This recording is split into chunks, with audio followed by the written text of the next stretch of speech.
bagaimana hukumnya orang mukmin yang takut akan kematian, sementara kita ketahui juga bahwa kematian itu sangat dahsyat dan di akhirat juga pun begitu dijelaskan, tapi orang tersebut takut terhadap kematian. Orang yang takut mati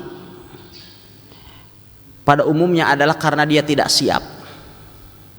Karena dia tidak siap untuk mati. Karena ketika seseorang mati itu kan sesungguhnya dia mau pulang ke kampung halaman. Ya. Kita mau mudik.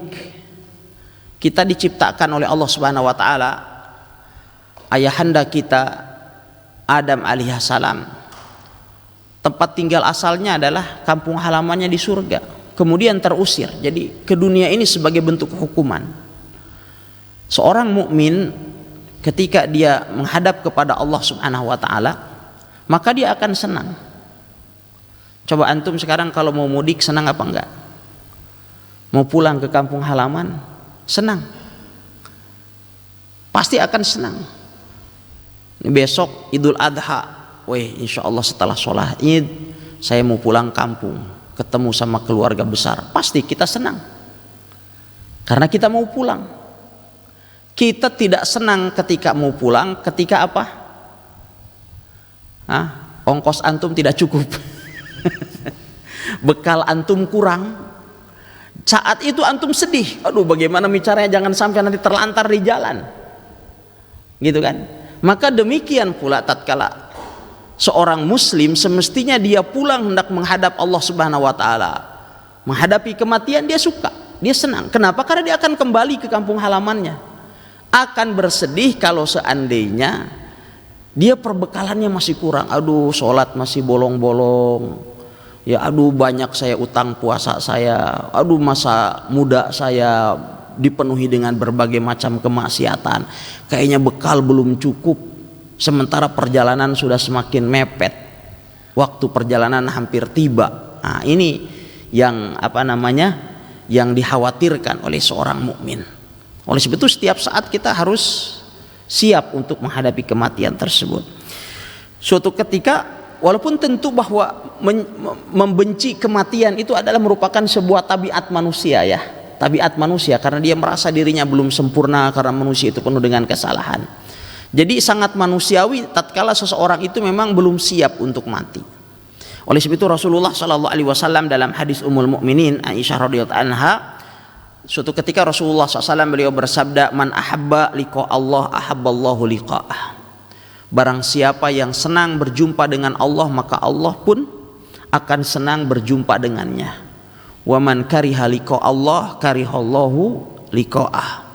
Barang siapa yang benci berjumpa dengan Allah, maka Allah pun benci berjumpa dengan dia. Saat itu kemudian Ummul Mukminin Aisyah radhiyallahu taala anha, beliau mengatakan, ya Rasulullah, ahwal maut kulluna nakrahul maut. Apakah yang dimaksud dengan perjumpaan itu adalah kematian? Sungguh masing-masing dari kita, kata Aisyah radhiyallahu anha, juga membenci kematian. Ya, ini adalah merupakan sifat tabiat manusia semuanya. Tidak siap dengan kematian. Tapi seorang mukmin dengan tidak siapnya itu, dia terus mempersiapkan diri dengan menambah amal soleh yang bisa ia lakukan di dunia. Ya, sementara selain muslim dia benci kematian, tetapi dia terus berusaha untuk memenuhi syahwat dan hawa nafsunya semasa di dunia. Dia katanya mumpung masih ada di dunia, gitu ya. Akhirnya dia terus melakukan kesalahan-kesalahan. Maka saat itu Rasulullah SAW beliau bersabda kepada Ummul Mukminin Aisyah radhiyallahu taala anha, la, bukan itu yang dimaksud. Karena kalau takut mati semua orang juga takut mati, kata Rasulullah. Yang dimaksud bukan itu. Walakinnal mu'min idza hadarahu ajalahu wa busyira bil jannah ahabba liqa Allah fa ahabballahu liqa'ah.